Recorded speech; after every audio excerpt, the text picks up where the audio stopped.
இன்றைக்கி செவ்வாய்க்கிழமை இல்லையா, முருகனுக்கு விசேஷம். அதனால் நான் என்ன பண்ணிட்டேன், பாலில்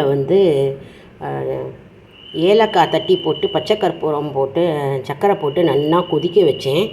இதுதான் பால், அதாவது இனிப்பு பால் முருகனுக்கு நெய்வேத்தியமாக இன்றைக்கி நான் பண்ணினேன். பாயசமும் பண்ணலாம், பட் நேரம் இல்லை. அதனால் இன்றைக்கி இந்த மாதிரி இருக்கட்டுமே அப்படின்ட்டு பாலில் சர்க்கரை, ஏலக்காய், பச்சை கற்பூரம் போட்டு நல்லா சுண்ட காய்ச்சி முருகனுக்கு நெய்வேத்தியமாக பண்ணினேன். இன்றைக்கி பார்த்திங்கன்னா நம்ம அதில் வெங்காய வெத்தக்குழம்பு அதுதான் இன்றைக்கி பண்ணினேன். கமன்னு வாசனையாக இருக்குது. குழந்தைகள் எல்லோரும் விரும்பி சாப்பிடுவா எங்கள் ஆற்றுல. நல்லா வெங்காய வெத்தக்குழம்பு இன்றைக்கி செஞ்சேன். அதே மாதிரி கேரட்டு, பச்சை பட்டாணி போட்ட பொரியல், கறின்னு சொல்லுவோம். அதுதான் இன்றைக்கி நம்ம அதில் சமையல். அப்புறம் பருப்பு எப்பவும் வேணும். பருப்பு இருந்தால் தான் நமக்கு ப்ரோட்டீன்ஸ் நல்லா கிடைக்கும். அதனால் தினமுமே பருப்பு சாதம் போட்டுட்டு நெய் ஊற்றி மெத்தக்குழம்பு தொட்டுண்டா ரொம்ப சூப்பராக இருக்கும். டேஸ்ட்டே சூப்பராக இருக்கும், பிரமாதமாக இருக்கும். வாங்குவோம் நம்ம. இப்போ நம்ம ஆட்டில் நிறைய வெத்தலை கொடி இருக்குது பாருங்கள். எக்கச்சக்க வெத்தலை, நல்ல வெத்தலை. அதாவது இந்த வெத்தலையில் என்ன ஆகும்னா, இந்த மாதிரி இருக்கிற வெத்தலையெல்லாம் நம்ம பிச்சு போட்டுடணும்.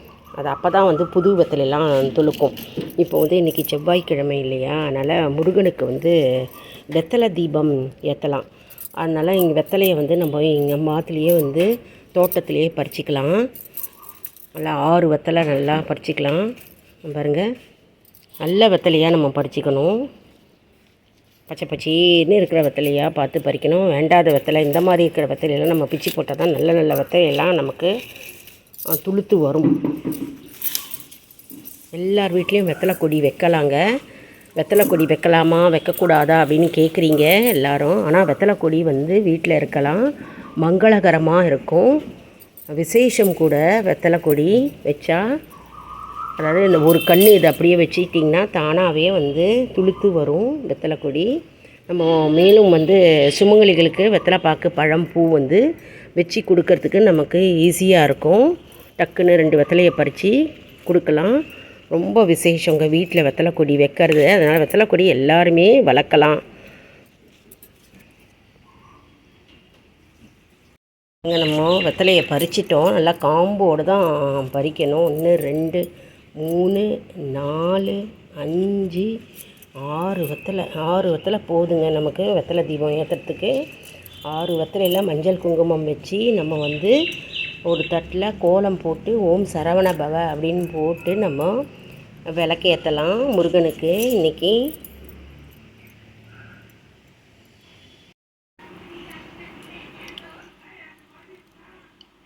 இப்போது இந்த மாதிரி ஸ்டார் மாதிரி இருக்கிற கோலத்தில் தான் நம்ம வெத்தலை வச்சு தீபம் போடணுங்க.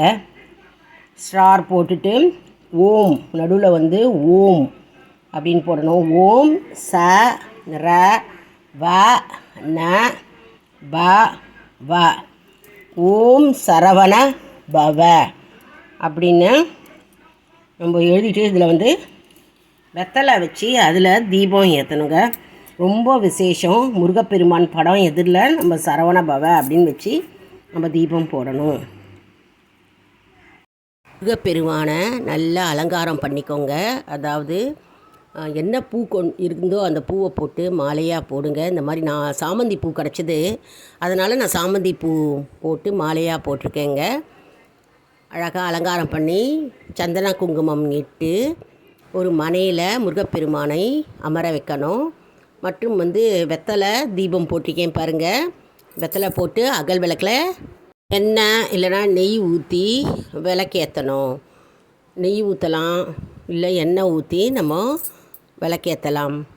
6 கார்த்திகை பெண்களை குறிக்குங்க. அதனால் 6 அகல் விளக்கு முருகனுக்கு நம்ம விளக்கு போடணும். சந்தனம் குங்குமம் வச்சுக்கலாம் விளக்குக்கு.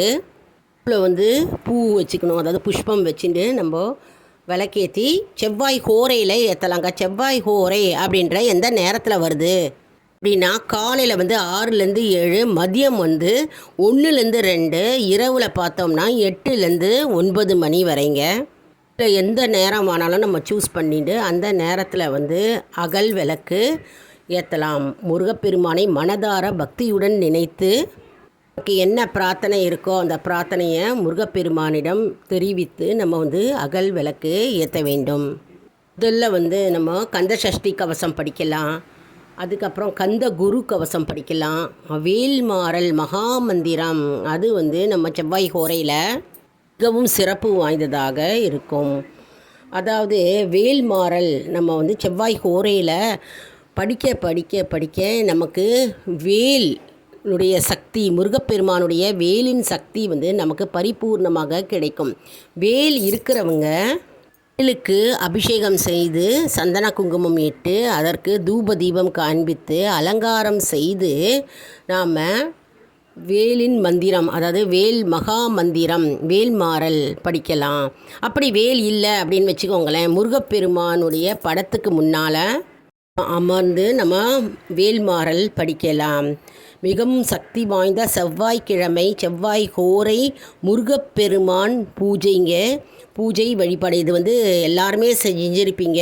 அப்படி செய்யாதவங்க இது நீங்கள் கடைப்பிடிக்கலாம். மந்திரம் எதுவும் சொல்ல தெரியல, பூஜை எதுவும் பண்ண தெரியலனாக்க நீங்கள் வந்து வெறும்னா ஓம் சரவணபவ ஓம் சரவணபவ ஓம் சரவணபவ அப்படின்னு சொல்லி பூக்களால் முருகப்பெருமானின் பாதத்தில் நீங்கள் பூக்களை வைத்து அர்ச்சனை செய்யலாம். அப்படி இல்லைனா ஓம் ஐம் ரீம் வேல் காக்க, ஓம் ஐம் ரீம் வேல் காக்க, ஓம் ஐம் ரீம் வேல் காக்க அப்படின்ற இந்த மந்திரத்தை நாம் 108 தடவை நம்ம வந்து ஜபித்து நம்ம வந்து பூக்களால் முருகப்பெருமானை அர்ச்சிக்கலாம். அதாவது ஓம் ஐம் ரீம் வேல் காக்க என்றால் வேல் அனுதினமும் எந்நேரமும் நம்மை காக்கும். வேல் காக்க வேல் காக்க என்று நாம் சொல்ல சொல்ல முருகப்பெருமானின் வேல் நம்மை எந்நேரமும் நம்மை வந்து காப்பாற்றும் என்று அர்த்தமாகும்.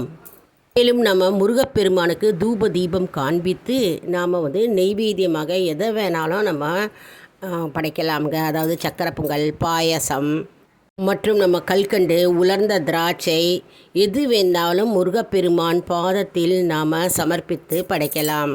எப்போவுமே வீட்டில் விளக்கு ஏற்றினா மங்களகரமாக இருக்குங்க.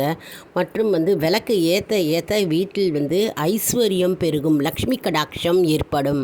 மற்றும் வீட்டில் வந்து ஒளி பெருக பெருக அந்த இடமே வந்து நல்ல அதிர்வலைகள், நல்ல எண்ணங்களால் சூழ்ந்திருக்கும். நேர்மறை எண்ணங்கள் நமக்கு ஏற்படும் எப்பொழுதுமே. அதனால் ஒரு திருப்தி ஏற்படுங்க. நம்ம வந்து ஒன்றுமே வேண்டாம், 2 விளக்கு ஏற்றி வச்சு பாருங்கள், ஏற்படுற மன நிம்மதியும் மன திருப்தியும் கேட்கவே வேண்டாம். ஏராளங்க. அதாவது சின்ன ஒரு கோலம் போட்டு ஒரு விளக்கு ஏற்றி வச்சுட்டா லக்ஷ்மி கடாட்சம் வீட்டில் ஏற்படும், நல்ல அதிர்வலைகள் ஏற்படும். நம்ம இன்றைக்கி முருகப்பெருமான் பூஜை எப்படி செய்வது அப்படின்னு பார்த்தோம். வந்து எங்கள் ஆற்றுல வந்து செவ்வாய்க்கிழமை செவ்வாய் ஹோரையில் இரவு 8 to 9 மணிக்கு தாங்க நான் வந்து செவ்வாய் ஹோரையில் முருகப்பெருமானுக்கு வெத்தலை தீபம் ஏற்றி நான் வழிபடும் வழக்கம் இருக்கிறது. அதுதான் நான் வந்து இப்போ முருகப்பெருமான அலங்காரத்தை நான் உங்களுக்கு காமிச்சிருக்கேங்க. அந்த செவ்வாய் ஹோரையில் விளக்கேற்றி நம்ம முருகப்பெருமானை வழிபடும்போது என்ன கோரிக்கையாக இருந்தாலும் சரி, வேலை தடைகள், வருமான தடைகள், திருமண தடைகள், குழந்தையின்மை, அனைத்து பிரச்சனைகளுக்கும் ஒரு வழி முருகப்பெருமான் கண்டிப்பாக நமக்கு ஏற்படுத்தி கொடுப்பார் என்றது நம்பிக்கை. மேலும் மாலை நேரத்தில் அருகாமையில் உள்ள கோவிலுக்கு சென்று முருகப்பெருமானை வலம் வந்து தரிசிக்க வேண்டும். அதாவது உங்களால் முடிந்தவரை 51 முறை, 54 முறை அல்லது 108 முறை வந்து முருகப்பெருமான் பிரகாரத்தை சுற்றினாலே போதும். நமக்கு மன திருப்தி மற்றும் நல்ல பலன்கள் நமக்கு வந்து சேரும் என்பது நம்பிக்கை. அதாவது நம்ம எந்த பூஜையை ஆரம்பித்தாலும் அது கண்டினியூஸாக செய்யணுங்க. நடுவில் கேப் இருக்கக்கூடாது. அதாவது கேப் இருக்கக்கூடாது என்று நான் என்ன சொல்ல வரேன்னா, இந்த செவ்வாய்க்கிழமை புதுசாக ஆரம்பிக்கிறீங்க அப்படின்னா அடுத்த செவ்வாய்க்கிழமை அதே நேரம் அதே நாள் செவ்வாய்க்கிழமை அன்று நீங்கள் வந்து இந்த செவ்வாய் ஹோரையில் முருகப்பெருமானுடைய பூஜையை கண்டினியூஸாக செய்யணும். வெளியூருக்கு போயிருந்தீங்க இல்லை வீட்டில் இல்லை அப்படின்ற நேரத்தில் வந்து அந்த வாரத்தை விட்டுடலாம். மற்றும் எந்த பூஜையோ புனஸ்காரமோ மற்றும் மந்திரமோ எந்த நேரத்தில் எந்த நாட்களில் நீங்கள் ஆரம்பிக்கிறீங்களோ அதே நேரம் அதே நாட்களில் நாம் செய்ய ஆரம்பிக்கணும். தொடர்ச்சியாக செய்தால்தான் நமக்கு பலன் கிடைக்கும். கிடைக்கிற வரைக்கும் நம்ம கண்டினியூஸாக செய்யணும். முருகப்பெருமானுக்கு விரதம் இருந்தும் செவ்வாய் ஹோரையில் விளக்கேற்றுவாங்க. அப்படியும் செய்யலாம். விரதம் இருக்க முடியாதவர்கள் விளக்கு மற்றும் ஏற்றி முருகப்பெருமானை வழிபடலாம். அப்படியும் செய்யலாம். இது எல்லாம் செய்ய முடியல, எங்களுக்கு நேரமே கிடையாது அப்படின்னு சொல்கிறவங்க நீங்கள் முருகப்பெருமானை மனதார நினைத்து மற்றும் சஷ்டி கவசம் மற்றும் முருகப்பெருமானுடைய மந்திரத்தை உச்சரித்தாலே போதும், கண்டிப்பாக நமக்கு பலன் சேரும் என்பது நம்பிக்கை. இந்த வீடியோ உங்களுக்கு மிகவும் பயனுள்ளதாக இருக்கும் என்று நான் நம்புகிறேன். இந்த வீடியோவுக்கு ஒரு லைக் கொடுங்க. இதை மற்றவர்களுக்கும் ஷேர் செய்யுங்கள், அவர்களும் பயனடையட்டும். மேலும் ஆல் இன் ஒன் ஜோன் அன்பர்களுக்கு ஒரு அன்பான வேண்டுகோள். நம்முடைய கம்யூனிட்டி போஸ்ட்டில் கேள்வி பதில் நேரம் வருங்க. அந்த கேள்விகளுக்கு பதில் தாங்க. இதன் மூலம் நம்முடைய ஆன்மீக பயணம் எப்படி இருக்கிறது என்பதை நாம் தெரிந்து கொள்ளலாம் இல்லையா? இது நமக்கு ஊக்கமாகவே அமையும் இல்லையா? சப்ஸ்கிரைப் செய்தவர்களுக்கு மட்டுமே தெரிய வரும். அதனால் நம்முடைய சேனலை மறக்காமல் சப்ஸ்கிரைப் செய்து கொள்ளுங்கள். அடுத்த வீடியோவில் வேறொரு தலைப்புடன் உங்களை சந்திக்கிறேன். நன்றி, வணக்கம்.